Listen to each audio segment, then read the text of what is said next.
You're watching Tech Talk in affiliation with Tech for Techs. We're a community that supports independent trade with the help of vendors and distributors. We're live every Thursday at 8 p.m. London time, and we'll be streaming to Facebook and YouTube, Twitter, and Twitch. You can listen to our podcast on Apple Podcasts, Spotify, Amazon, Google, TuneIn, and many more. And now, the moment you've been waiting for, and your host, Philip Griffiths.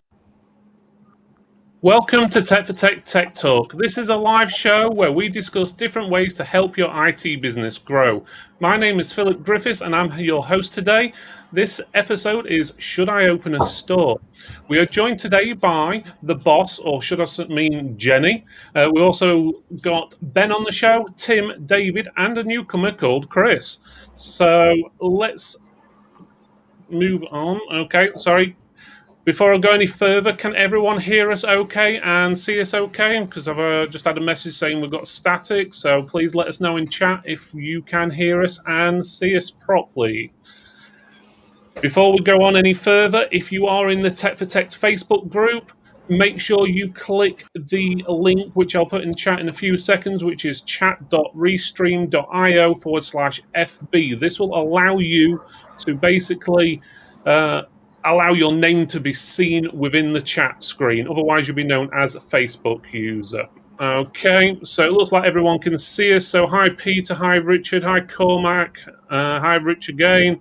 And also hi to Facebook user. Oh, it's Drew from Greentail. There we go. Right, so, oh God, we're on the big screen TV, apparently, at Drew's house, so we better all be nice. Right, okay, so let's move on to introductions. So, Jenni, if you would like to introduce yourself, let everyone know who you are, what you do, and what your tip, advice, story of the day is. Thank you, Phil. I'm Jenni. I'm the owner of Tech for Techs. When I'm not doing videos and stuff like that for Tech for Techs, I'm working on machines, building them, repairing them, you name it, all things tech related. And okay, my tech story today is, it's not a tip, and all that. It's sort of an update. We've been talking lately in Tech for Techs about an event that we will be doing possibly in next year, all things considered. It's called TechMax, and I just wanted to bring the members of Tech for Techs up to date on TechMax. Yes, we are getting things underway at the moment. I'm looking at some venues right now. I've got 3 booked in to view in the next week, 2 of which are a hotel and 1 is a football stadium. Yeah, I'm gonna look at Chesterfield football stadium for us, and hopefully one of these will have something that can be an all-rounder for us. What I'm looking for is plenty of parking, good internet, plenty of room for everyone, plenty of outlets, for our equipment and such, and either, if not on-site, rooms for you to stay over, at least for it to be in the vicinity of a good, respectable hotel. So I'm going to work on that for you, and fingers crossed, we should get some results. I also have 2 more that I discovered today that I haven't booked in yet, but we've got things underway. Right, thank you, Jen. Okay, guys, we're aware there's a few clipping issues at Jen's end, and I'll have a look at that in a few minutes. But first of all, we'll say hi to Steve Cheswick. Steve from Cheswick Computers. Chiswick, get it right. Even better. So there we go. Right, so let's move on to Ben. So Ben, if you want to introduce yourself, let everyone know who you are and what your tip story is of the day. Evening, Phil. Thank you. Yeah, I'm Ben Ashcroft. I run Bugs and Bytes Computing in sunny Lincoln, specialising in refurbished laptops. desktop PCs and gaming PCs also, and also trade sales. So yeah, that's about it really. News story of the week. I think it's quite a big one. It's the new NVIDIA GeForce 3080 Ti was released today at 2 p.m. Up to 4K gaming resolution, and it comes with 12 gigabytes, the same as the 3060, I believe. Recommended retail price, which I've not seen it anywhere near in any of the places it's been advertised, is £1,050. Yeah, I think the cheapest I saw today was about £1,400, but yeah, so that's out today, and yeah, hopefully people can get hold of them. Yeah, there's definitely a few issues getting older graphics cards at the moment, that's for sure. Right, let's move on to Tim. Tim, if you want to introduce yourself, let us know who you are and basically what tips and storage you have for us today. Hi, thanks, Phil. Yeah, so my name's Tim. I run TKM PM and IC Solutions. Don't let the accent fool you. Lived in London 30 years, but I'm set up in North Yorkshire. So my tip of the day is for those of us that get asked to do commercial setups or business setups, always keep your ID up to date, or CS cards if it's a construction environment, because sometimes you don't want to not get something just because you can't. They have to wait for you to get your ID sorted or for security access. Really, yeah. Okay, that's pretty good advice, to be honest with you. Yeah, also goes for if you want to do council work as well. You may have to get approval from your local council, which sometimes takes a little while to get. So if you want to work with a local school or anything like that, so yeah, ID and stuff like that, depending on the jobs you're doing, always a good idea. Okay, then David, if you want to introduce yourself and let us know who you are, and let us know if you've got any tips or story for us today. I think you're muted, David. Apologies. Sorry. Okay. Right. David from Scorpion Computers. I'm in the northeast of England, in a small village called Heatonley Hall. It's near Sunderland. I do computer repairs, laptop repairs, sell gaming computers, that type of thing, refurbish laptops, all those types of things. My tip today was just something a bit basic, really. Just the fact that Amazon have got Prime Day coming soon. It's on the 21st and 22nd of June. Quite often you can get some good deals from Amazon.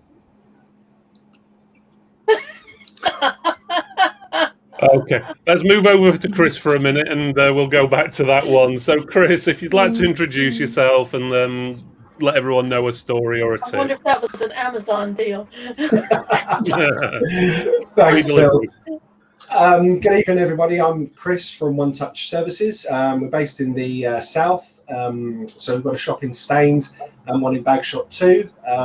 Been in the industry for 15 years and had shops for just over 7 years now. We provide IT support and laptop, desktop repair, CCTV installation, that kind of thing, network setups. And yeah, my tip would be, so it's a neat little program that I discovered years ago called Vice Versa. And it's really useful for data transfer, one machine to another across UNC paths. And you can set up stuff like scheduled backups or scheduled data transfers on a regular basis. Really neat little application. So I would advise everyone to have a look at that and try it out. Okay, that's pretty good. Let's go back to David. Now he's got less kiddie issues, should we say. So what was your tip again, David? You started mentioning Amazon and then you had a special delivery. Yeah, Callum, I was not paid to say that by Amazon. I wish I was. Wow. No, it was just basically that the Prime Day is coming soon and you can get some really good deals on there. Amazon are pretty cheap anyway, as everyone knows. The prices are often quite close to distributor prices. But yeah, you can get some really good deals on Prime Day on tech. I have done in the past before. You are quite limited sometimes to what you can buy, but there's some good deals on there. So just look out for it on the 21st and 22nd of June. Quite often they'll sell stuff at a loss, so it's really good to buy some stuff from them. Yeah, that's pretty good. I'm going to say, obviously, we all prefer to use distributors, or we usually recommend it, but sometimes Amazon does have sometimes some really good prices and offers on which you can't afford to miss sometimes. So it's always good to have a look on Prime Day, as he was saying. And I'll have a bit of that money what Amazon gave you, if you don't mind, David, for that. Right. Right, so I suppose I'm next then. We're slightly out of order now. So, right, obviously, I'm Phil Griffiths. I'm the owner of Chips Computers as well as the influencer on Tech for Techs. And today's tip was going to be about GeForce graphics cards, but Ben decided to steal that. So, we're not going to mention anything about that. But next up, we've got Microsoft has announced a digital event on June the 24th to reveal what it plans to do with Windows.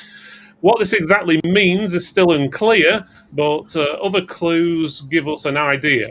More than likely, they will announce some sort of free new version of Minesweeper. Well, maybe not. Or they're going to do a subscription route for Windows, maybe? Fit in with the rebranded Office to Microsoft 365, maybe? Who knows? Or could it be Windows 13? Yes, I said 13 because Microsoft never can count. Okay.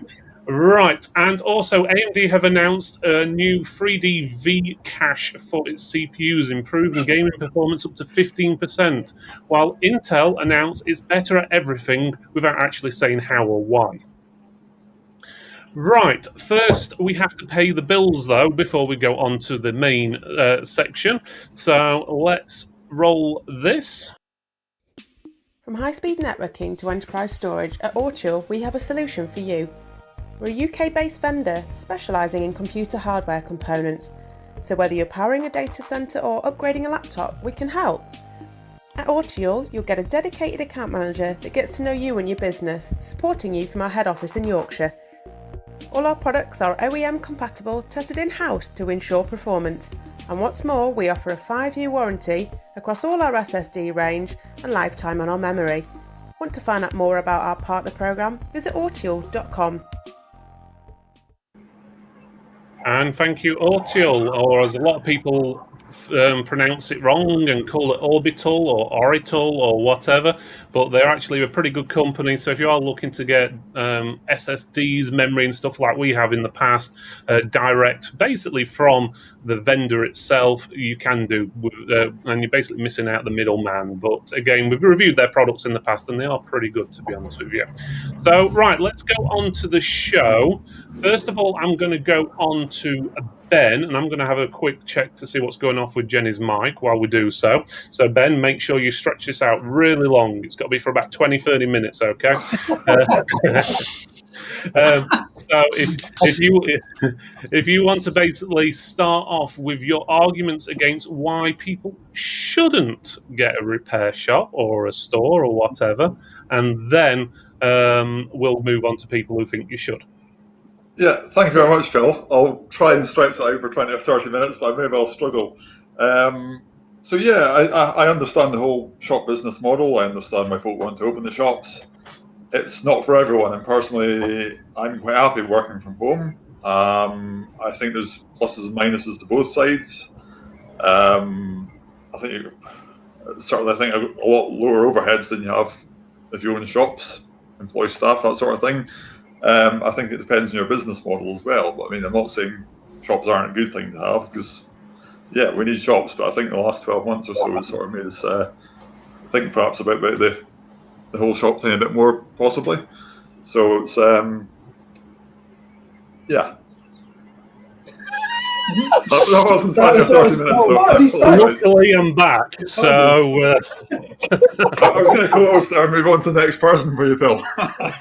There we go. So Jen's just going to test her microphone. Jen, do you want to just check your microphone to see if it's working for us? I'll take that as a no. We've lost Jen altogether. So, no, can't hear her. Right, Tim, if you want to go ahead and let us know why you...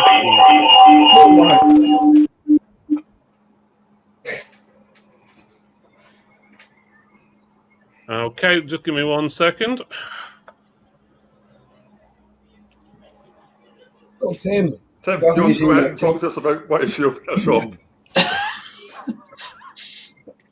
Okay, back again. Yeah, so sorry about that real echo and deafening everyone on the show and making it look really unprofessional. So before we go to Tim, Jen, if you want to just check your microphone now, just let us know if it works.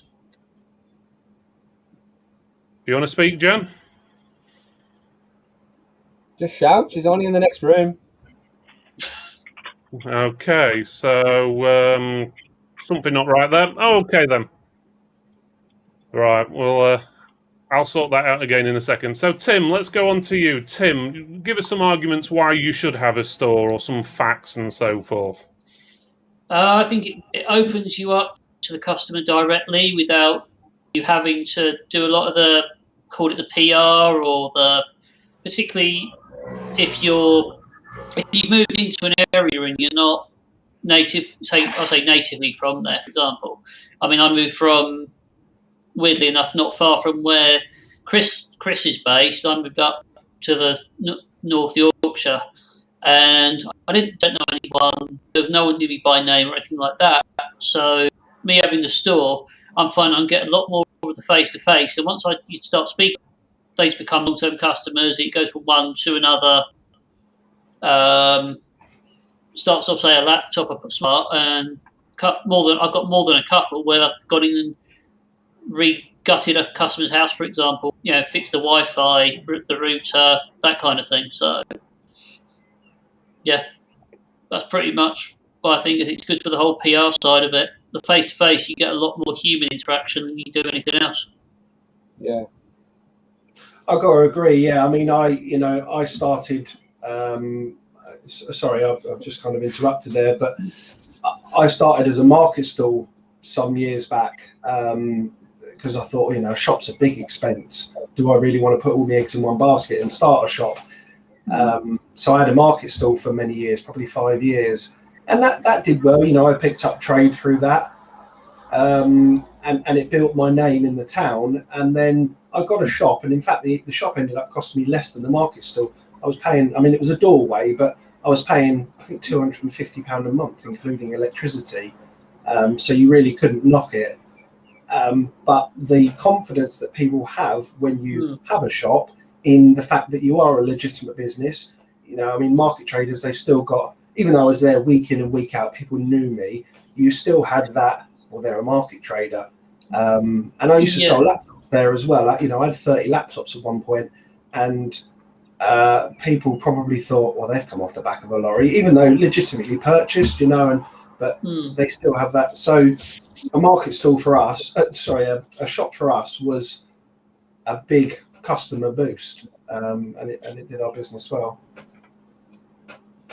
Okay, that's pretty good. I guess let's do a quick test with Jen. Can we hear you, Jen? Hello. We can hear you. We can hear you. Okay. Do you want to just talk a little bit more, just to make sure you're loud enough? Not really, but I'll do it anyway. Okay, so right, so let's go to you, Jim. Why should people have a store, or maybe not have a store? And it's up to you what you want to say. It's a little bit of both. It just depends on your personality, really. If you're not a people person, I wouldn't advise getting a store unless you're going to have someone running the front of house and you're working in the back of house, which would be my ideal setup in a perfect world, but I digress. If you love people and there's nothing in this world better than being with people, boy, go for it. Get yourself a store. Meet people, greet people, sell things to people.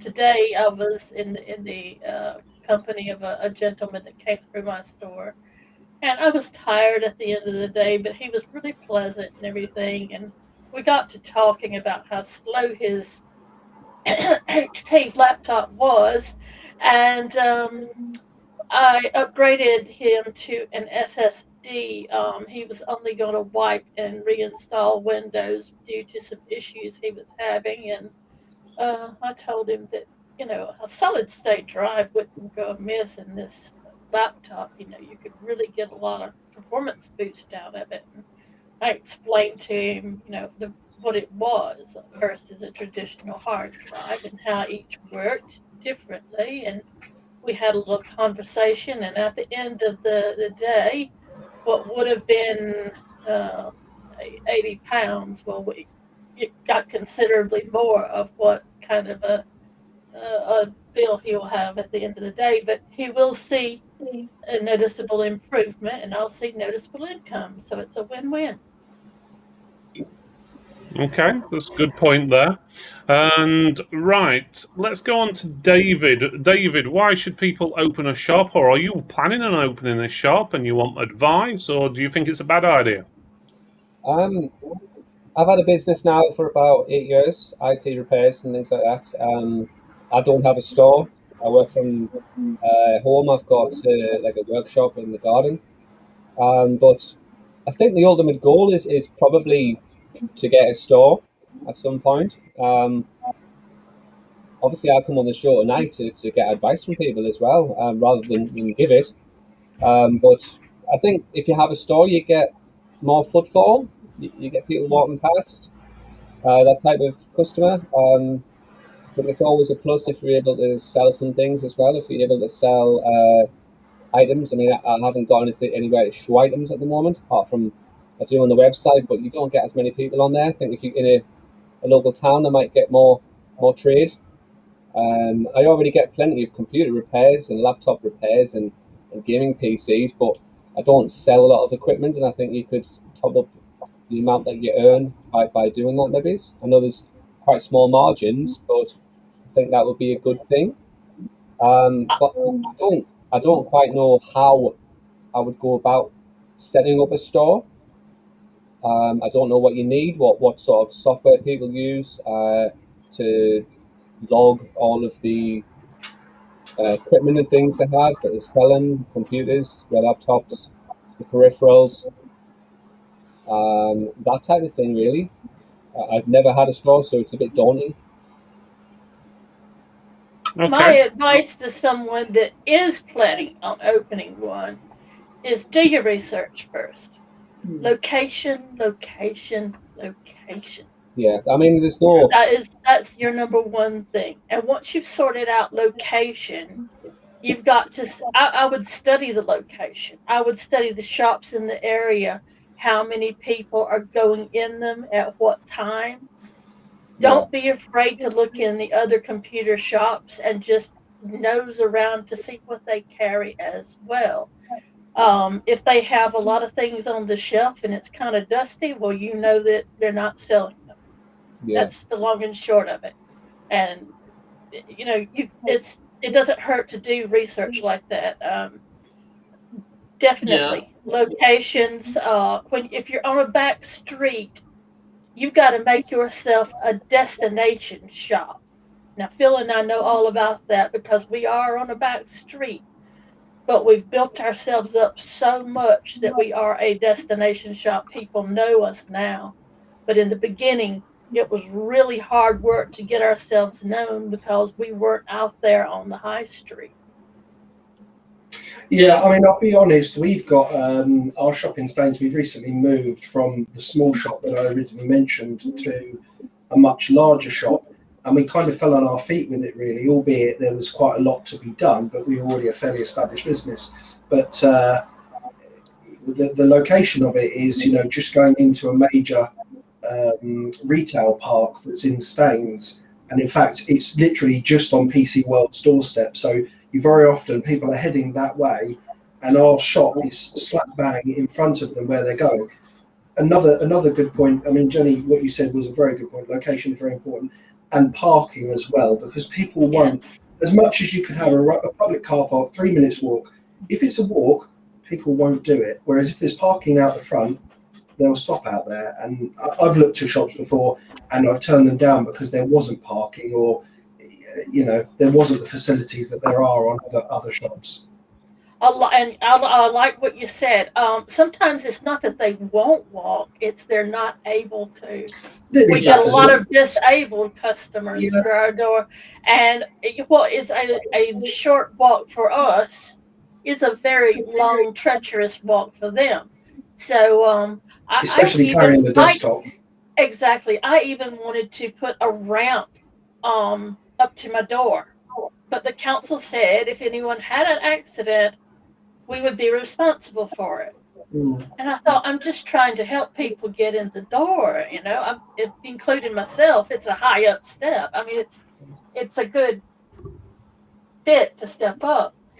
But the other thing to say as well with a shop or a store is consider what you might spend in advertising. So if you're trying to justify the costs, our advertising budget is probably about 20 grand a year.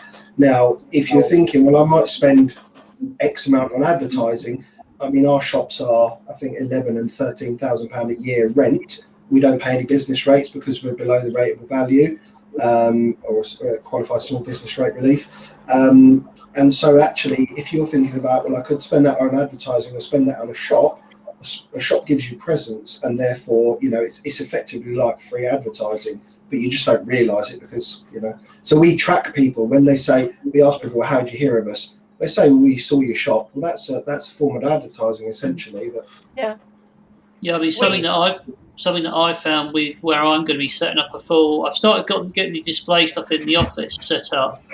But as far as the shop side of it goes, which I should see signs of next week, one of the benefits I've got is I'm also in some where I'm tied to another local business that gets a lot of traffic.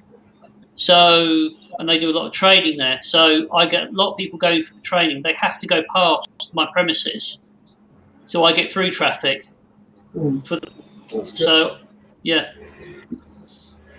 On the flip side, though, of course, running a shop isn't easy. I mean, you've got the commitment. Now, when I say fortunate, that's probably the wrong choice of phrase. I have members of staff that I have work in the shops. So I don't really work in there at all. I mainly manage them from home.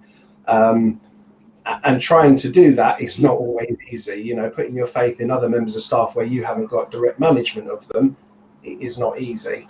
So it is tough as well, especially when you run more than one. That's very difficult because you can't. If you've got two members of staff go off on sick from the same, from different shops, where do you go? So it's a commitment. What do you do if that happens? Do you go in and cover? If someone was to go off sick on one of the shops, I had to. Yeah, I've had to do it before. I had one guy who decided that he was going to leave me, and which is fine. He's given me his month's notice, but then 2 weeks in, called in sick, and I knew it was a phony excuse. So, well, what do I do? We'll have to just go in and work. Unfortunately, I've got part-time workers who are fairly flexible. So, after a couple of days, I got one of them in, but I still had to do it. It's what you've got to do to run your business, isn't it? Yeah. So true. One of the things you've got to think about when having a business, though, is and wanting to open a store is, why do you want to open a store? Is the first thing. Do you think I don't know, you just want to get out of the house, or do you just want something to do, or you just want to be a boss and in charge of everyone and just like hiring and firing people? Some people just like firing them, or you want something to do with your husband or wife or partner or kids or something along that lines, then that may be not the things you want to do, to be honest, if you're having a store, to be honest. You really want to think of why you want a store. So, for example, you want to increase your wealth. Is obviously one of the main ones. You want to you have sort of a passion to help others and stuff like that. So you've really got to figure out is why you're wanting to do it. If it's more of a personal thing, or if it's to better yourself or your family. And as Cormac mentioned, just because you're at home doesn't mean you have to be small. You can easily be at home or get an office and have 5 or 6 different members of staff and so forth working even remotely and so forth, where they don't even have to visit your house and so forth. So that's another thing you've got to think about is, are you just wanting a store because you want a store, you want to be the next PC World? Chances you're not going to be the next PC World. You never know. Hopefully you're not. Yeah, well, hopefully you're going to be a lot better than PC World, but Probably wouldn't want to be either because they're very tight margins. You know, it's quantity rather than quality. So exactly, the box shifters really, aren't they? So that's the all number they're doing. of customers I get that went to PC World first, and then they go, "Can you help me?"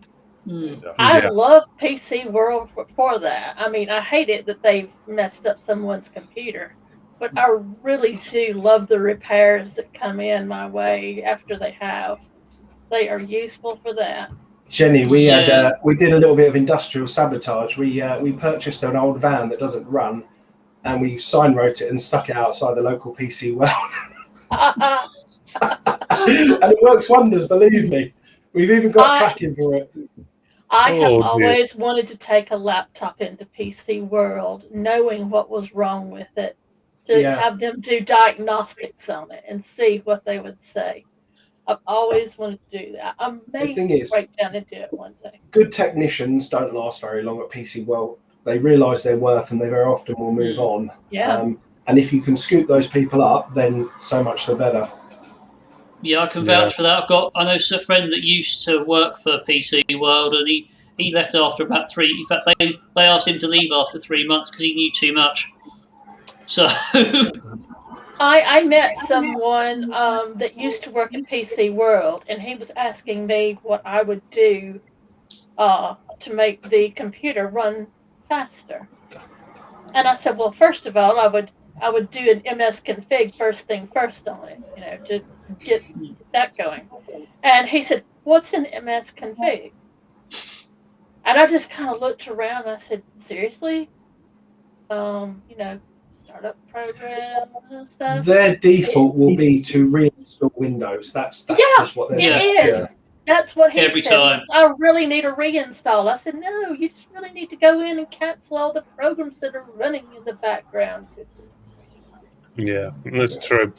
I believe we haven't gone straight to you yet, Chris. So have you got any tips or advice or anything along that lines we haven't been talking about already?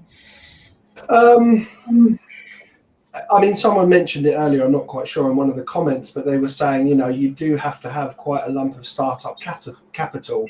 And I mean, when we moved from one shop to the other in Staines, it wasn't cheap. I had an Excel spreadsheet and the figures used to make me cry when I opened it. I thought it was my phone number. I think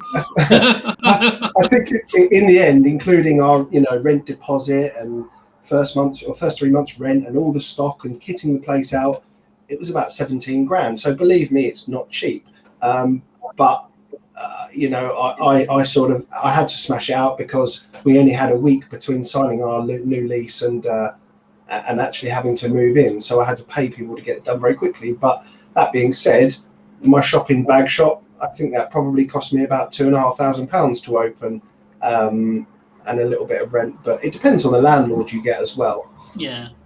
Yeah. But also, if you go to some places, there's actually grants available if you ask around as well. Oh, really? If you go to I know where I live, the council give local grants. So, if it's a shop that's been closed for a little while, they'll rejuvenation, that kind of thing. So it's just not.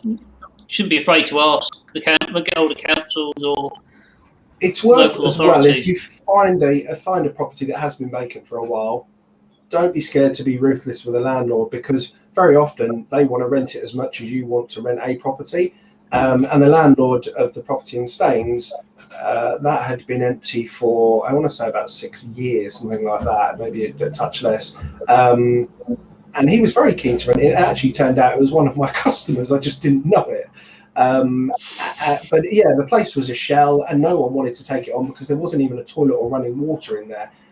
And I took it on as that sounds like our store, actually. Yeah, I took it on with a week to go and I was like, right, I'll do this. And he was like, I don't think you'll get it open in time. I was like, watch. And we literally worked 14-hour days pouring concrete and, literally kitting the place out, start to finish, and moved in bang on the day. So, things like that can be a challenge, but also if it's something you enjoy, and I do enjoy it, then I approached our landlord. It was just a shell, and I noticed that he was there the day. I knew the owner of it, and I told him what I wanted to do. And he said, well, he said, good luck. The longest anyone's ever lasted here is 4 months. And he says, do you think you can last longer than 4 months? I said, I can do 4 months on my head. And he says, I tell you what, I'll let you have the first 2 months rent free if you think you can do something with it. I said, all right, let's get this done. And he reduced the rent on the 3rd month, down from what it would have normally been. And he says, now this doesn't come with running water. If you want a loo, you've got to, fix that up and everything.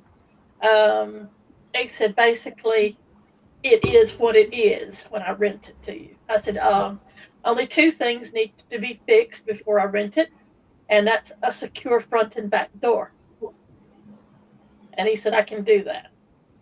After that, we have not needed him for anything.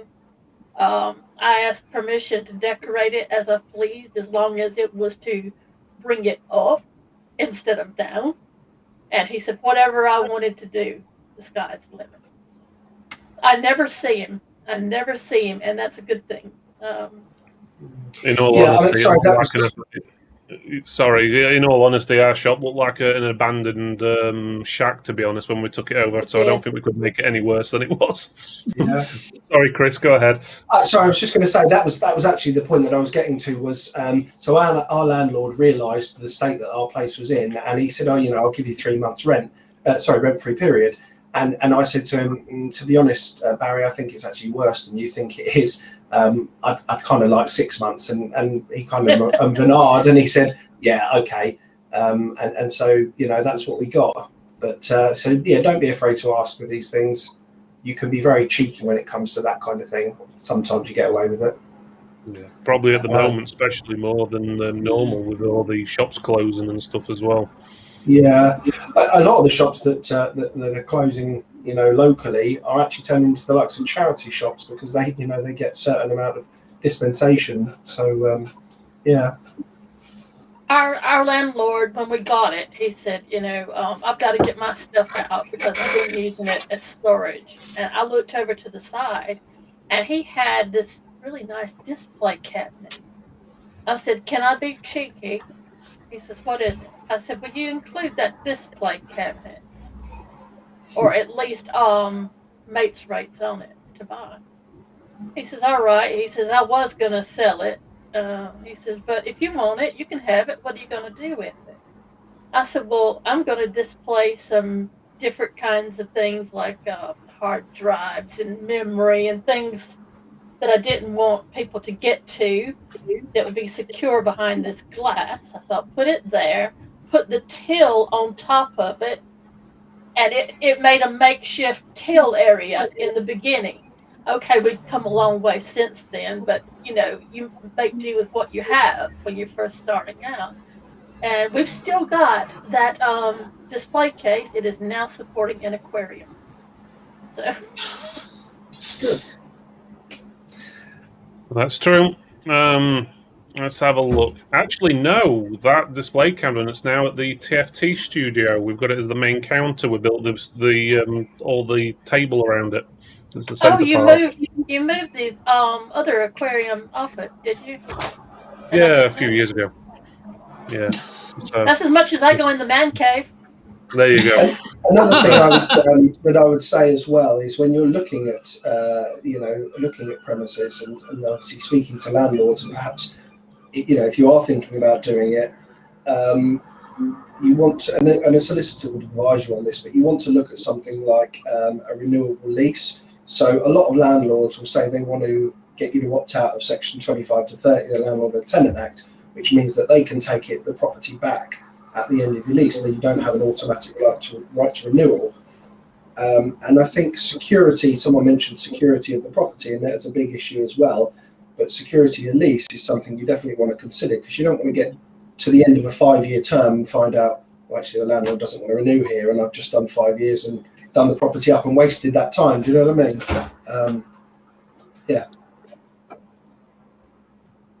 Okay, right, let's just go through some of the chat. So Peter was saying that having retail presence can build trust with the customer. They know where they can find you, which is reassuring for them. So that's a good point. So can anyone hear seagulls by any chance? Because apparently someone said they can hear seagulls. There's no chance it's me. I don't know where the seagulls are coming from, but apparently the seagulls on. Not sure where that would be. Everybody. Right, let's have a look. Cormac says, interesting thing is, since all the COVID things made working out at home office looks has more responsibility than it has before. So yeah, respectability than it has before. Sorry, some chat windows popping up. Right, okay. So yeah, there's quite a few to's and fro's regarding that. So, but working at home, a lot more people obviously do. Okay, guys, can you stop with the chat for a sec, please? It keeps blocking my screen. So I'll get back to that.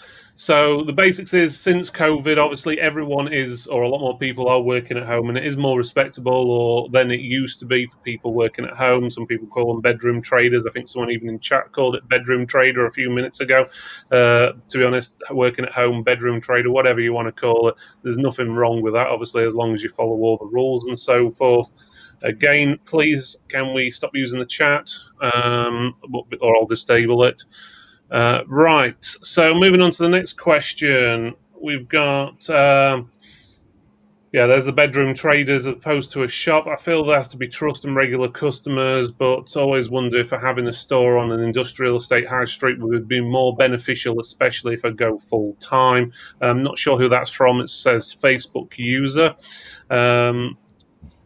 So I would say that it does. I mean, running as a bedroom trader, I ran as a bedroom trader for, I want to say about 8 years, 7-8 years, something like that. And I built up regular customers, and there's nothing wrong with it whatsoever. You do what you've got to do to earn a living.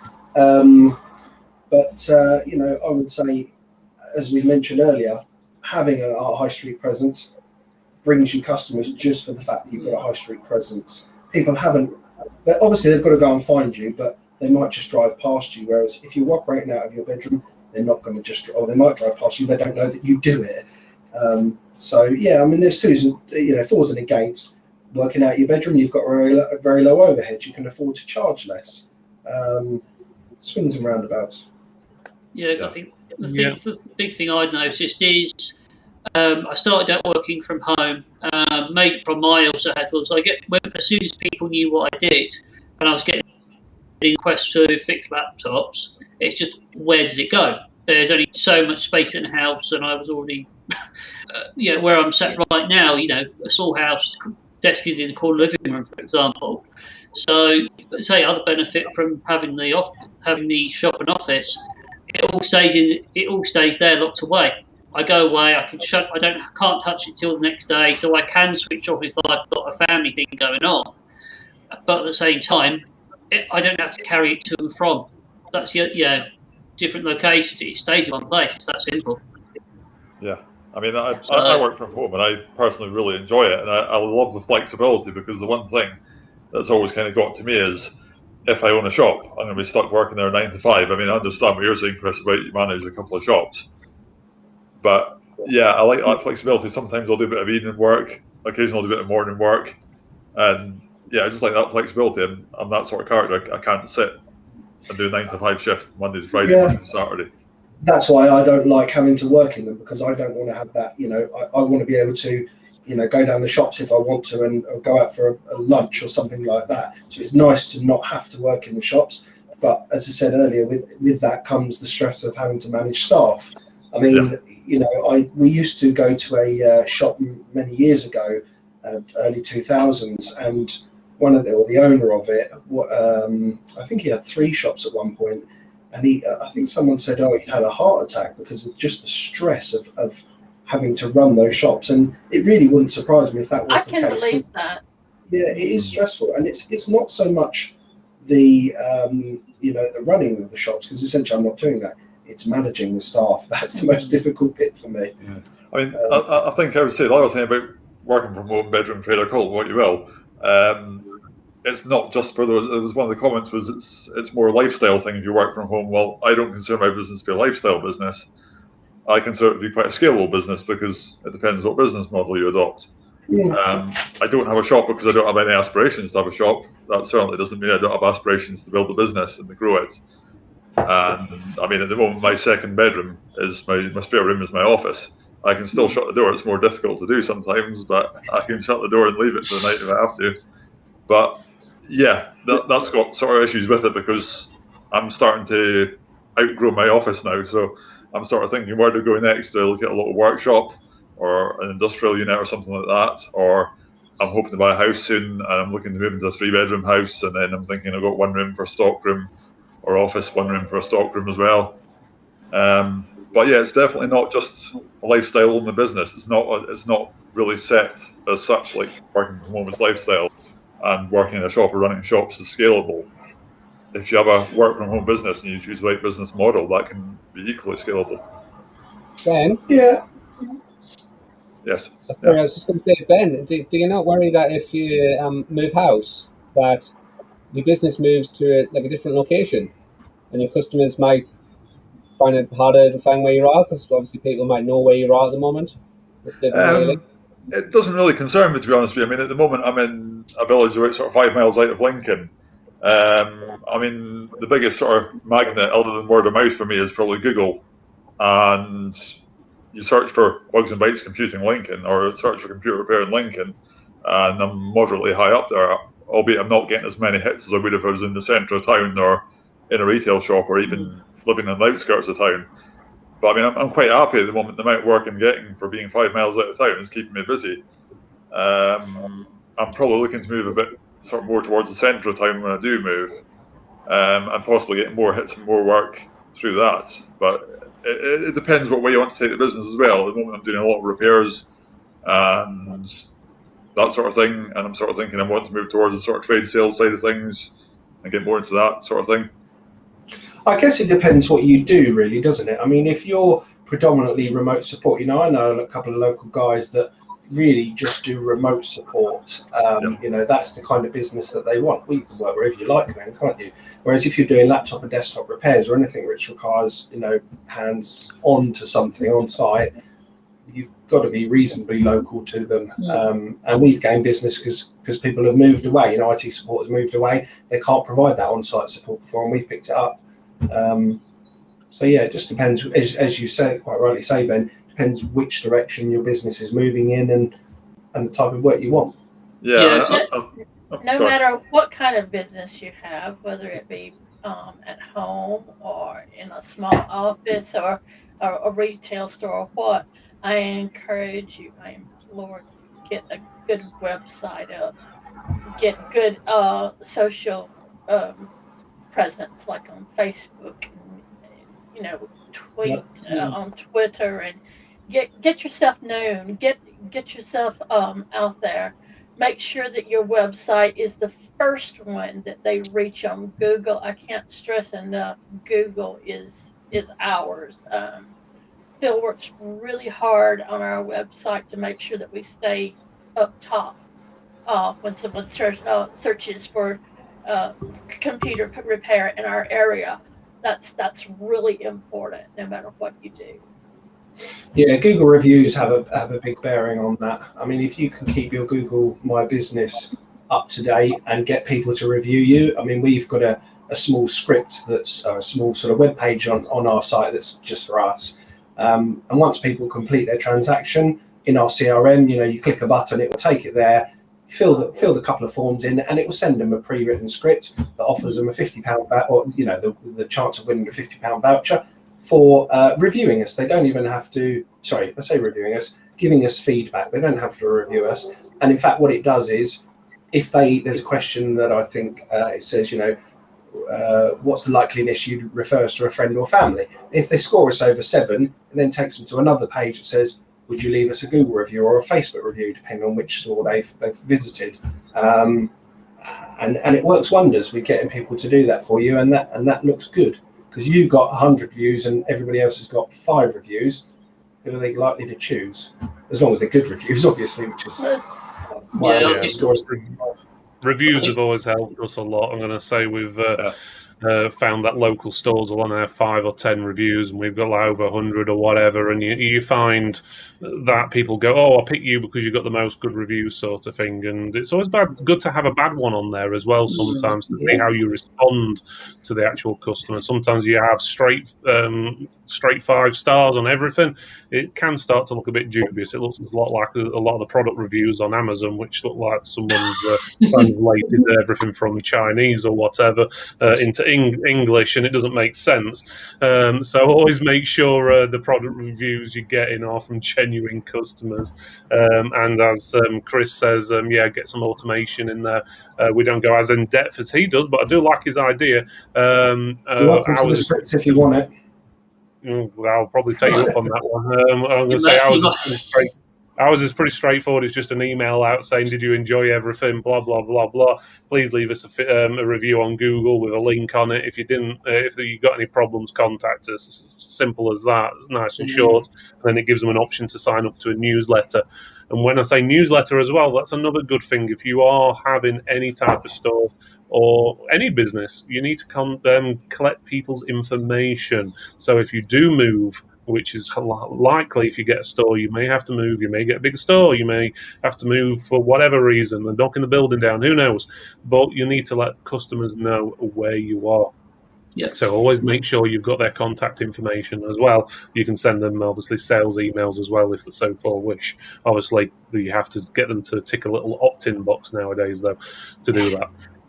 I think perhaps a good bit of advice, if you are looking to expand and getting beyond, yourself or maybe another one member of staff, is organisation. And this obviously perhaps goes a little bit beyond just having a shop, but so what we do is, the sort of type of screen boxes that you get replacement screens in. So what we've done is we label those with numbers, and then on our CRM system we have the number, so that's the box number for it. And so it's quite easy then to just go and find that box, and everything's in that box. Small little box of screws you've written on there, the number of the box, and everything's kept together, because it very quickly becomes disjointed if you're working on several machines, especially when you've got bigger space. I think the other thing I would say is, if you're, for example, I'm doing a lot more of the business to business, where the customers are actually wanting to meet with me and discuss what their requirements. Say it's a custom network installed in a building or something like that, and having the space that I can meet with a customer, in this case the office, where it all looks professional, it looks tidy, everything else. It's just so much easier in a separate environment than saying, you want to talk, but the only other option I'd have would be to say invite them around to where I live, which isn't really big enough to do that properly, I would say. And it is where I live, so they'll be around my kids as well. So it's not always quiet as well. That's the other one. So it's just the environment, and I can kind of, with the display cabinets, I can show off what I can get hold of as well, so they see that. And the cross sales, like the number of odds and end cables that people come asking me for, like monitor leads as well while they're there, just because I've got them there on the shelf and they're looking at them. Oh, thank you very much. So I get more sales as a result. We've just recently started stocking. We didn't really stock that much stuff before. We were more repairs. We stocked laptop and desktops, but not anything really beyond that. But just recently we've started buying cables and stocking those and branding our own cables, so they've got the card on the top and that kind of thing. And actually it's surprising how much how much extra income it does bring in.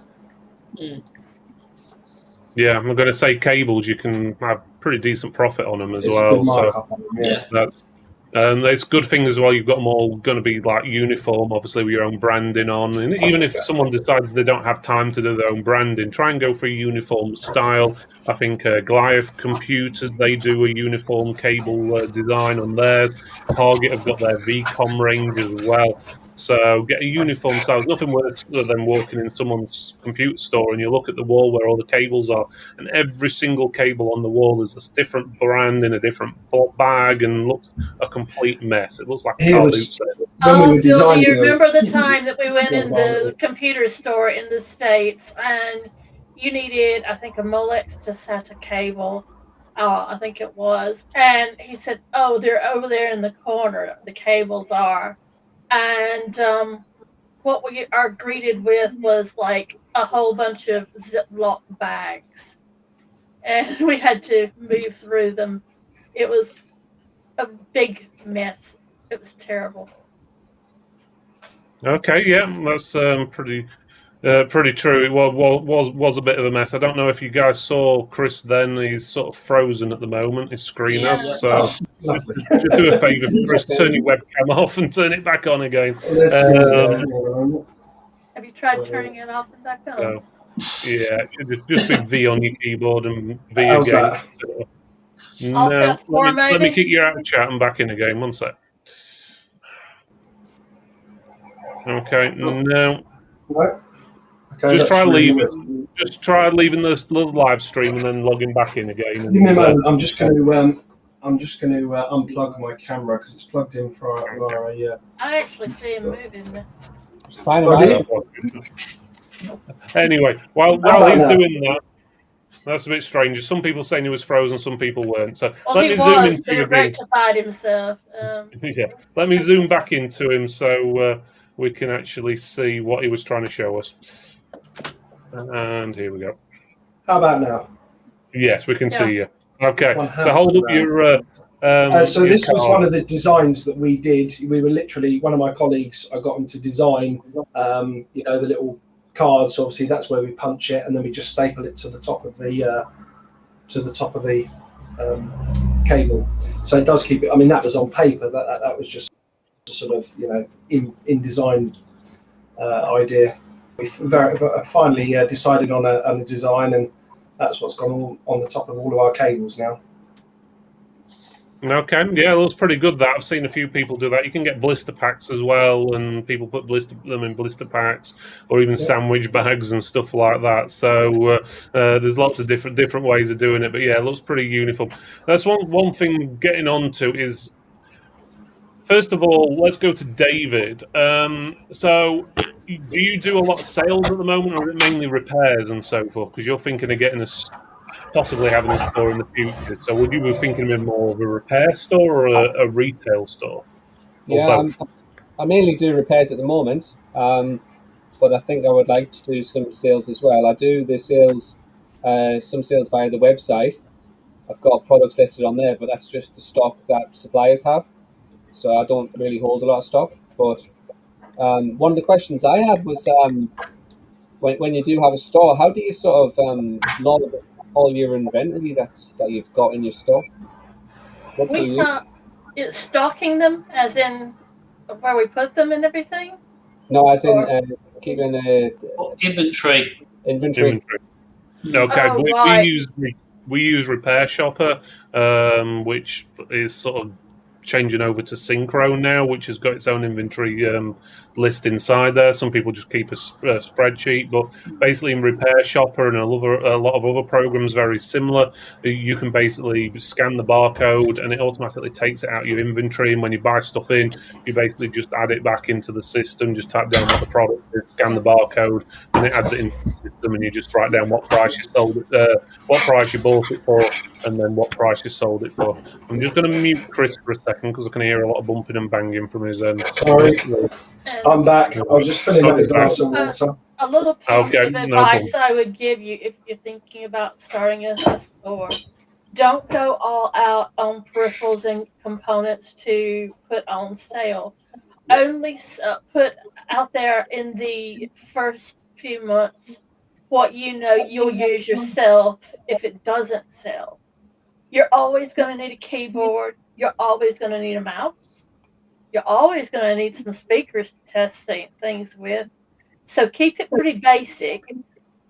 Cables are all right. I mean, you're going to sell HDMI, you're going to sell display, you're going to sell DVIs, and even VGAs, believe it or not, still. So keep a good array of cables, USB, printer cables, like that. But don't put a lot of stock into novelty items. Don't go overboard with gaming things, because if you're a gamer, you'll know that a gaming thing is very personal. What one gamer likes, the other one may detest.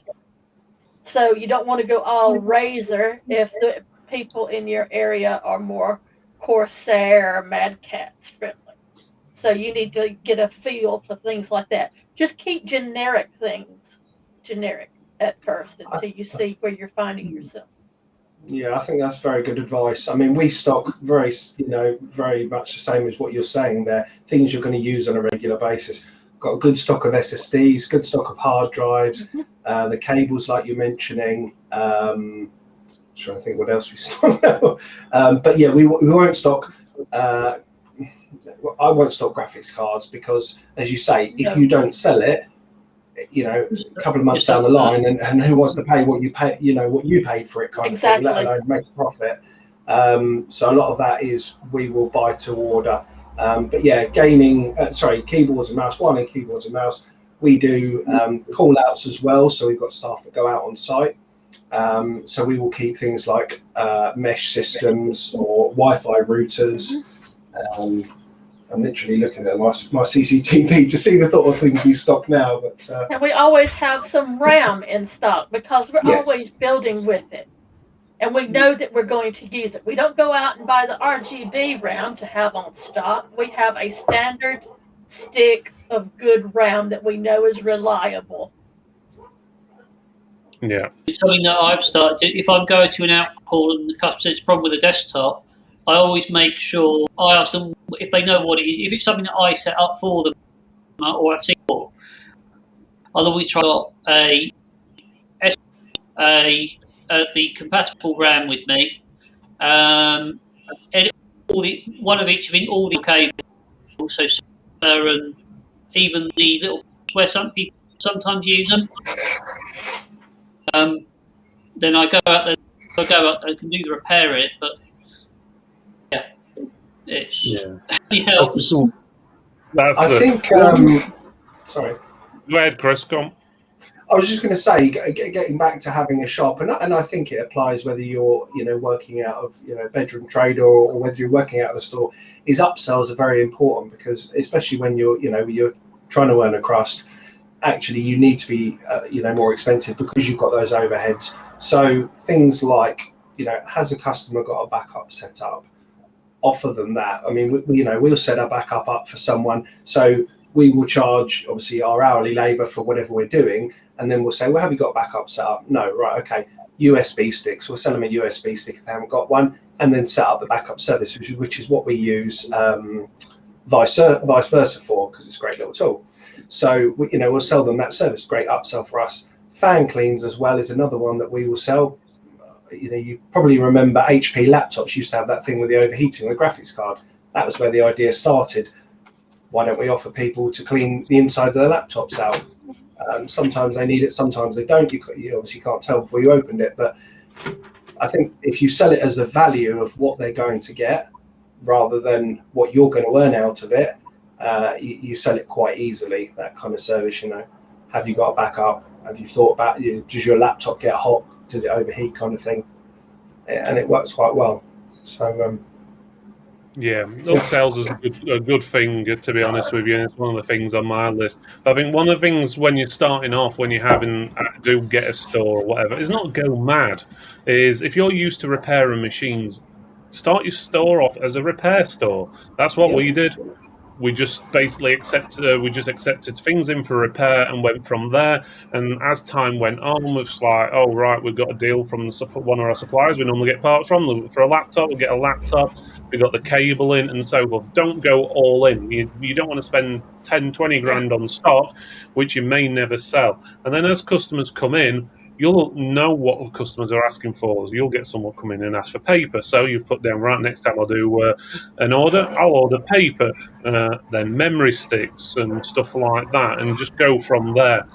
So it's the basics is start off small and just build it if you haven't got lots of funds. Try not to put money in if you haven't got it. It's all right with all these suppliers giving you stupid amounts of credit. I've got one supplier who's willing to give me more credit than we actually sell in a year, which is absolutely stupid because there's no way I can be able to pay back that in a month in 30 days.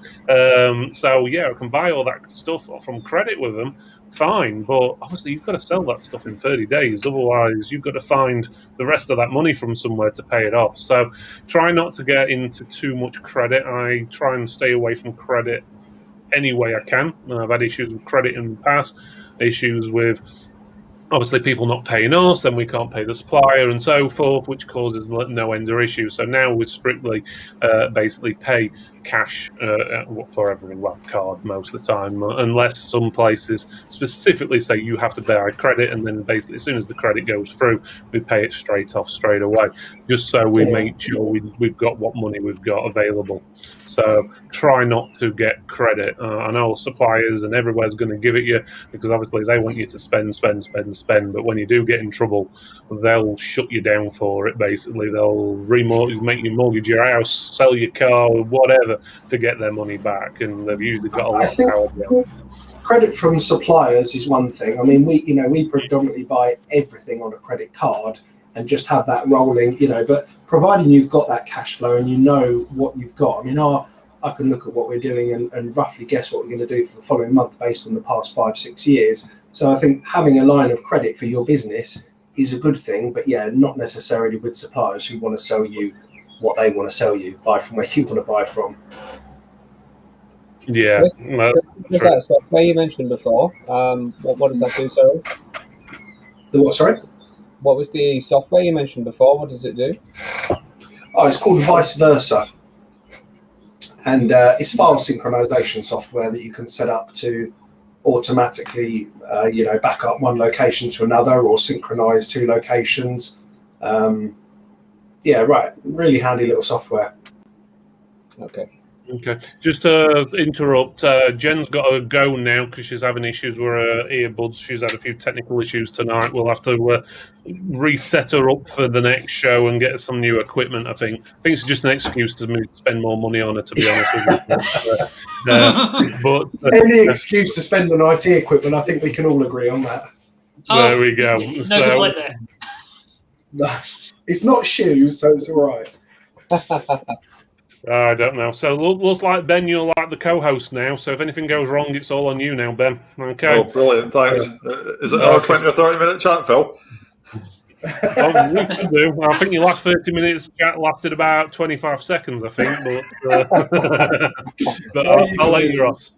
I'll let you off. One of the other things I'd like to say is make sure you stand out from everyone else. Check your local competitors, see what they do. Don't necessarily make them your local competitors. Make them friends, because you never know, they might be able to help you in the future. We're friendly with most of our local competitors, let's put it that way. We've even got some of them in the Tech for Techs group, so obviously I won't let them in if I didn't want them to be in. But see what they're doing, what they're not offering. See if you can be unique. See if you can do something they can't. Maybe, I don't know, top of my head, a big thing at the moment is steampunk things. Hey, build steampunk computers or something along that lines. Just do something unique or different. And generally, if you look at most businesses around the world, what have ever done really, really well is because they've done something unique and different, and not because they followed everything else.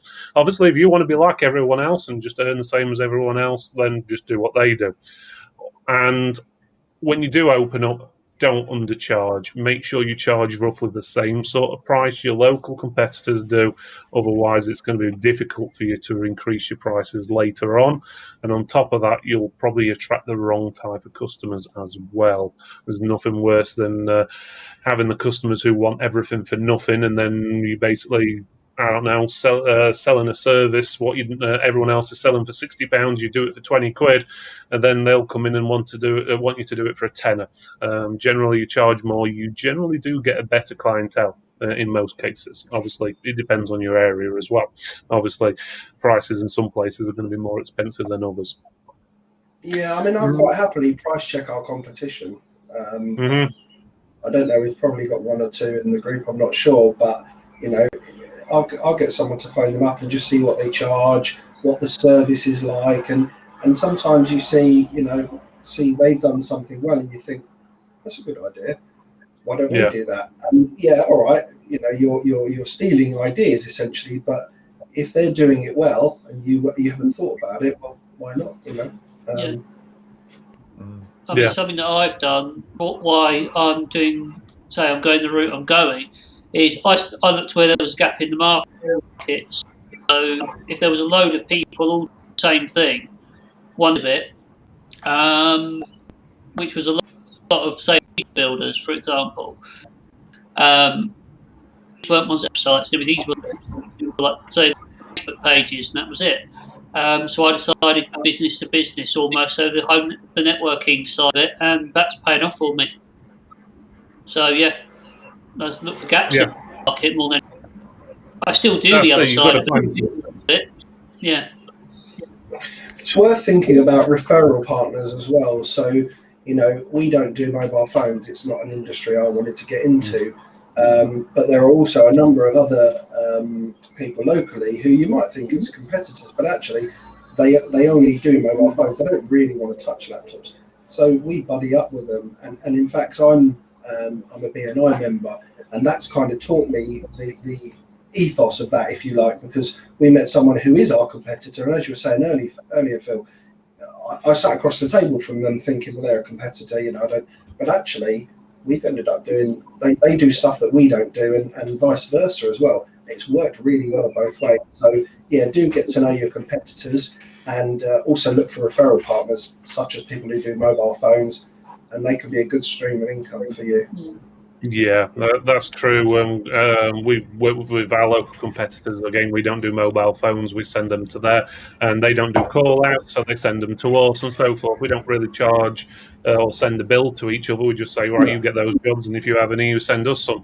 But you can have other things like advanced data recovery, because not everyone's got a white room or a clean room or whatever on the facility to be able to strip laptop hard drives down, or PC hard drives or whatever, or recover data on an SD card or whatever.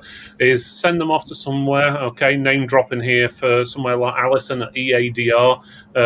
They've been on the show before. If you send off the stuff to them, or even get the customer to send the stuff directly to them, so you're just basically passing on their name, as long as that customer basically tells that person that you sent them, then you'll get some sort of commission potentially from them. So I know, for example, we recommended a customer just, I think it was last week or a couple of weeks ago, to EADR. All we did was recommend them. I think the customer sent us an email. We just basically says, hey, your best thing to do is contact these guys at EADR, and they'll sort you out, and even tag them in.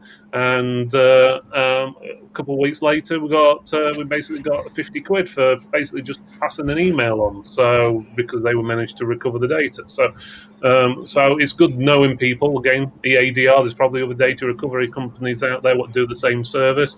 But again, it's the referral schemes can be helpful. And again, even on security software, I know BullGuard's not everyone's best books at the moment with the Norton stuff and all that, but even reselling stuff like that is ideal, because it's a recurring income you get every year from it. So either A, you can resell it, or B, if not, you get commission if they buy it online. So I think it's 25% for a standard user and 30% if you're an advanced user or something like that.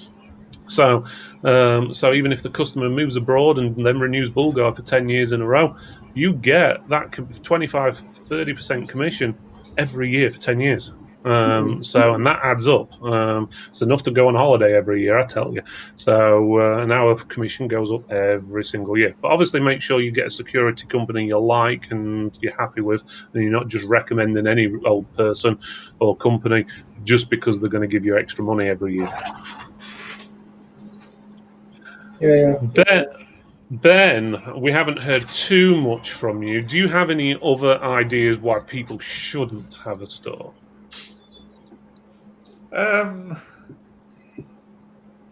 Good question. I'm not sure. I think I'm well talked out now tonight. I think whether you have a store or whether you work from home, though, what I would say is word of mouth is key. And I think just knocking on what Chris said earlier about the Google reviews and getting folks to leave the Google reviews is really paramount as well. What I normally do, because you're not allowed to pay people for leaving reviews, it's not allowed, and I wouldn't go against those rules. But what I'll do is, when they come back in the next time, I'll do them like a £5 discount off our next purchase or a £5 discount off the next repair. Yep. So, but yeah, I'm in the work from home camp. Sorry, I enjoy it, and I wouldn't change it. I don't think. Like I said, I think the best you'll get out of me will be to open a unit and maybe work for myself in a small unit, just more for storage than anything else. Well, that's it. Everyone's different and everyone sees themselves different ways. And just because you think that you want a shop doesn't necessarily mean you need a shop either. So yeah, no, for sure. I think just to go back to the comment section as well, one thing that Cormy said about the respectability of working from home has very much changed, I would say, particularly in this last year, because the one thing I found with the whole COVID thing, with the shops being shut, I ended up picking up a lot of footfall from the main shops in the city centre, who are now having to travel further because they can't get the local shop. And yeah, people are sort of finding out where you are, and they find that you're offering a good service, and it's kind of knocking that sort of bedroom trader reputation on the head a bit, you know. Yeah, I get what you mean. So that's true. I'm going to say, I think you'd do well with an office or something like that. Get you away, or build a office at the back of your house or something. Convert a garage or something like that. But, and fill it up with lots of Amigas, Phil, right? Yeah, well, that's you said it, not me. I knew you were going to add an Amiga into the show somewhere along the lines. Come on. Why break the habit of a lifetime? It was a vintage Apple this week ago, actually. I don't think we've done a show with you without an Amiga being mentioned. Some comments from. Let's go for the chat really quick. So, having a business premises can also allow you that cut off from work home. It can do, unless you're like me and you just want to work anyway. Or it's you and me both, Phil. You just do it. So we've got a shop, and then we decide, we'll have a do a studio as well, and then you're working at home doing this, and some people can cut off, some people can't. It doesn't matter how hard you try, it just doesn't always work. Even on holiday, I'm sort of like forced to lock in like my phone in a drawer somewhere, sort of thing. So I'm not looking up something or whatever. So it is hard when you're the boss. But I found that since I've had the store, to be honest, even more so than before we had the store, because obviously you can't.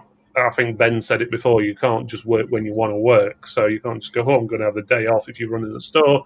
If you're the only one who works in there, or you may just have one member of staff, you may need to be in there 6 days a week or whatever it is. So just bear that in mind. You've got to work 9 till 5 or whatever time you decide to open. That's a good point. On that point, Phil, something about having a shop, consistency is very important. Obviously some of us have touched on the fact that you want to work when you want to work, and that's fine when you're a bedroom trader or working out of an industrial unit where you don't have people visit you. But when you're a shop, you've got to be open the hours you say you're going to be open, because people get mighty upset if they turn up and you're not there, and you do lose. I had a member of staff who, frustrating, but it's the law. They're entitled to a half an hour undisturbed lunch break. He wanted to close for that half an hour, and it's like people would turn up and he's not open, and they're like, well, I want to collect my machine, and at the time I didn't have the need for another member of staff, so it was like I can't afford to employ someone for half an hour lunch break, but people do get upset if you're not open and they've come to collect or drop off their machine and they've taken time off especially to do that. So Yeah, consistency. I must admit, consistency is one of the big things I always go on about, and I say consistency is key.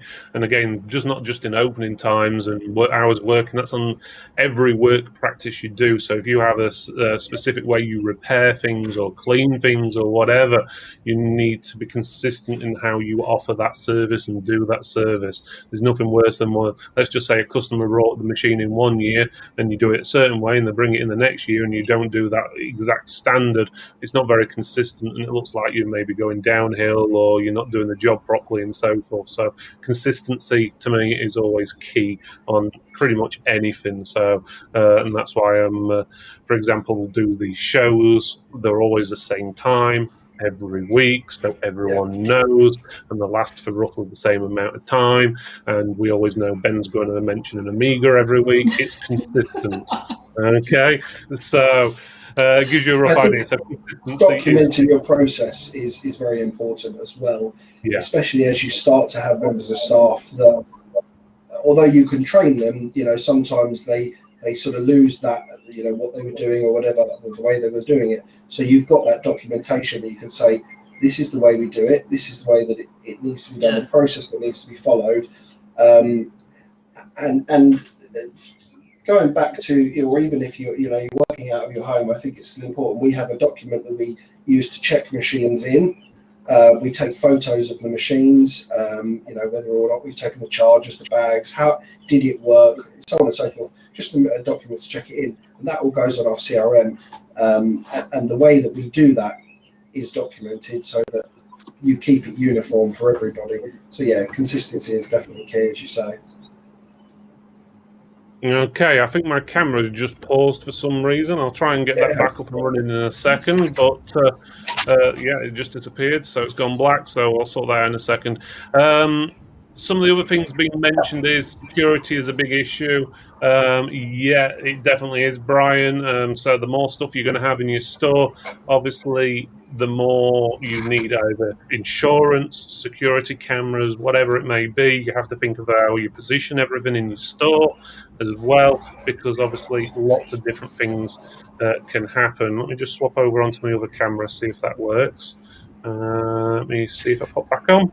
With insurance as well, you very often. So recently we upped our level in insurance, and the insurance company said, "Oh well, actually," or the underwriter said, "Well, we want you to have this certain security in place," and we were like, we haven't got that in place, and it's going to cost us a lot of money to put it in place. So I said, "Are you able to take that clause out and perhaps increase the premium?" We increased my premium by about £8 a year, when I would have had to spend about $4 or $5 grand to put in this security. It's a no-brainer, really, isn't it? So, yeah. That's definitely, and obviously make sure you've got the right locks on your doors, and make sure your insurance company knows absolutely everything. I think one of our members got caught out, was either last year or the year before, because he had a flat roof or something. The insurance company was a little bit iffy about doing things because there was a flat roof and he probably didn't declare it or whatever. There's all sorts of minefields. It's probably best to get some security expert out to come and have a look at your place, or even get the insurance company, if it's a local one, to come out and basically check the place over so they know exactly what it's like, just in case there's some sort of loophole, like you've got a flat roof or your windows a certain shape or whatever, or it even has a weird colour to it. They'll find some reason not to insure you. Not to pay out. They'll happily take your money, but it's when you come to paying out that's the problem. One of the big ones, for example, the building premises that I'm setting up, I'm expanding in with, we should say, with getting the shop side of it, is it's used by multiple businesses, we'll say. It's run by a different one. So one of the issues they said on my insurance was they didn't want it, so all of my doors were on the master key. In other words, anyone could get that master key and just go in when I'm not there. And yeah, I had to make sure, I mentioned that to the landlord, they were fine with it, but yeah, the insurance is always a key thing, and if you upset them, well, it's not worth what you're paying, is it? That's true. I mean, I've had I've been insured for a number of years with Hiscox, and we've had a claim or two. I'm not going to deny it; it happens, and I've always found them very good. There are a few different insurers out there, but they're fairly mainstream and fairly amiable. Yeah. Yeah, I generally use brokers for my insurance and stuff, but it usually So helps. do we. Yeah, we're insured through a broker, but it's with Hiscox. Yeah. I had a question, Phil. Just a silly question or a stupid question or questions. No stupid ones are allowed. Sorry. Yeah, Oh, go I'm on. not The only stupid question is the one you don't ask. I mean, I just obviously, if you go to get a shop and when you've got the shop from the landlord, where do you get your equipment from? As in, your things that you display things in. When you go in shops and they've got those racks and everything on the wall. The racking systems, yeah. Yeah, those slat walling and stuff. Where did we get ours from? I think we got ours from a warehouse clearance. I think it was on eBay or somewhere like that. There's plenty of places, to be honest. I would say if you can find a shop near you that's shutting down or is doing or something like that, you'd be surprised how cheap you can get racking system or shelving from, because it's going to cost them more to dispose of it than to sell it on to you. Yeah. Basically. Those slat walls can be quite expensive. I know when we bought them about 7 years ago, and they were new, and I think they were about 150 quid per 1 by 1 meter slat wall. So they add quite up, but you can find them a lot in shop clearances and stuff like that, and they're getting rid of the whole lot for like 100 quid sort of thing. Yeah. And at the moment, there's a lot of stores closing, so it's a good idea to have a look around for people selling them on eBay or other places, but just have a look for shop supplies or shops shelving on Google. You're bound to find somewhere locally. Right, I've seen in quite a lot of shops do the black shelving units where you put the hooks on. They look quite nice, but I never really knew where to get them from. Obviously, no, they're going to be expensive. I can understand that, buying them brand new. But yeah, it's just it's like you've obviously got to go to Google and Google it. But I wasn't even sure what to Google. I wasn't sure what they were called. I don't know what people use for, like Jenni was mentioning earlier on, that you had something to put a till on when you first opened a shop. Like I've never had a shop, so it's a bit daunting as to what to get and where to get it from. First time. You know what? We bought when I did both of my shops. We bought countertop, like the sort of thing you use in the kitchen. It's covered with a sort of veneer, looks like wood. And that's ideal, really. We built shelves underneath it, countertop, bit of MDF on the front of it. You've got yourself some shelving, you've got yourself some counter. Works really well, and it's relatively inexpensive. Is it just like kitchen units? Is that underneath? Yeah, it's not kitchen units, no. So ours is built out of 2x2 as a frame, and then there's MDF on either sides, which we just painted blue because that's the colour of our shop, and then just a piece of worktop on top. I mean, it's 600 deep, 3 meters long. It's ideal, and it's about £50. Yeah. I mean, one of the places. I mean, the other one is if you got where bars and pubs are closing down as well. My till area that I'm getting set up, I've actually been I had to pay about 30 quid for it. It's coming from a pub that shut down local to me, so I'm literally just paying petrol for getting this bar unit. If it's a small mini bar you get in the side rooms in pubs, that kind of thing. And yeah, that's going to be my till area basically. So yeah, I was going to say a lot of our shop is made from those kitchen boards as well. To be honest with you, usually just get some legs or whatever. Our studio, to be honest, and a lot of our studio will probably look good in the shop, and all it is basically pigeonholes. What you buy from IKEA, and then we just basically nailed on the top kitchen boards, basically, and you've got shelving and a table. Sometimes it's been unique about getting things. Sometimes you can buy those kitchen boards of 60 quid for like about 4 or 5 meters long or something daft like that. They're not expensive, and they're very durable as well. We use them in the workshops and everything. So I think some of the boards we've had over 10 years, sort of thing. So and they still look pretty much new when you clean them. when And if you clean build them them. to a reasonable height as well, then you've got, I mean, I'm just looking at ours, we've got 3 levels of storage, and then we've bought some of those really useful boxes, and they just go under there brilliantly, label them, you know what cables and what you've got in what, makes that kind of thing nice and easy. That's it's just really down to what you can find. Sometimes you can get cheap IKEA stuff, you can get, obviously, make something up. It's really how you want it to look. If you're going for just a repair shop, you don't have to worry too much to start with what the front of the store is going to look like. You just want an area people can come in and stand. People can't generally sit in stores for long these days, if at all, at the moment, due to obviously COVID and all that. So, and a lot of people aren't buying probably as much as they used to because, well, we can't get any stock, namely graphics cards. We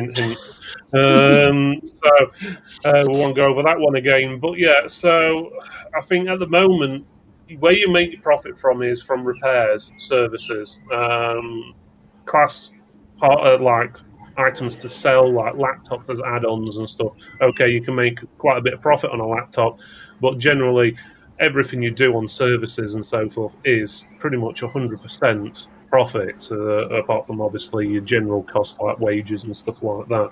So try and aim more for that side of things. And obviously you can do a lot more services before you break the VAT threshold if you haven't done it yet, than if you sold like a few laptops.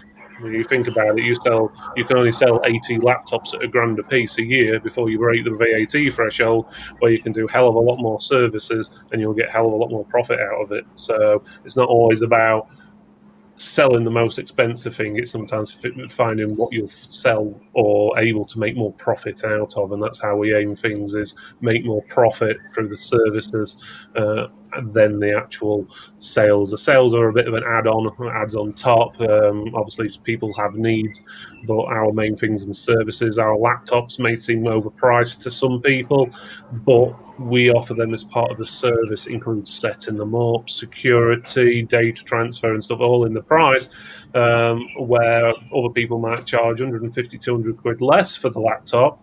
Well, these are new ones, obviously, but they obviously charge all those things as extras, but we include that in the price. And if they don't want those extras, that's fine. They still get it for the same price. So extras, obviously, service-wise is where you're going to make your money, and try and make some reoccurring money as well through security, online backup, even maintenance contracts, stuff like that. Because obviously, when things do go quiet and you don't get any work coming in, having a income coming in every month obviously pays the bills, and that's with us. If, let's put it this way, if I had no work coming for the next month, I know from all the reoccurring income we've got from all our security products, as well as maintenance contracts, online backup, that'll pay all our bills. So it doesn't matter if we get no customers. Well, it does, but you know what I'm getting at. It covers all the bills. You still got food on the table. Exactly. You can still feed everyone. So that's a good thing. Right, I think we've done most of the chat. I think there's a few we haven't answered, and I don't think we've got really time to answer anymore because we're already beginning going an hour and a half already. Does anyone who's on the show have anything else they would like to add? So, Ben, obviously, Chris. Confidence. Mm-hmm. You've got to have a certain amount of confidence. There's somebody who I use as a business mentor that says, if you don't risk anything, you risk everything. And to a certain degree, it's true. You've got to have a certain degree of risk. Know your audience. Don't jump deep, as people have said on the show. Don't jump head first into it. But at the same time, if you think it's the right thing for you, and you're willing to put in that commitment, then dip your toes in the water. It can be worthwhile. Yeah. David, Tim, Ben, do you have anything you would add? No. So I think we're going to finish it off there. And I think what Chris said about confidence is a good thing to finish it on, because the more confidence you have, the better you are at selling, the better you are running your business. So I completely agree with that. And one of the things I would recommend you guys, and one way to get your confidence up, if you're not going to get arrested for having too many Amigas, is sorry. But one of the things I would suggest you do is do public speaking. That'll increase your confidence. Something Yes. like this. Believe it or not, I hate talking to people, and I think I do a lot better now after doing, well, quite a few shows, videos, and so forth. Your confidence is a lot better, and you seem to people more reassured about what you're saying and what you're doing, because you don't look like that nervous person who doesn't want to sell them anything because, well, techs don't like talking to people. We just like talking to computers and stuff, which is, well, God save any tech who ever gets a girlfriend sort of thing. The most techs do not like, well, they do like girls, but they're too scared to talk to them, and it's a similar thing. So that's why so many techs don't have girlfriends and so forth. Don't get me wrong, there's a lot of us who do and have wives and whatever, but it's one of those things, you always find that tech, the geeky looking one sitting in the back corner or whatever, what's scared of everyone. But if you get onto a show like this, get talking, not even this show, do your own live show, do your own videos for your company, do YouTube videos, show off your company, Facebook. Video is the prime thing, and people want to see people's faces. You'll get more interaction on anything when you show your face.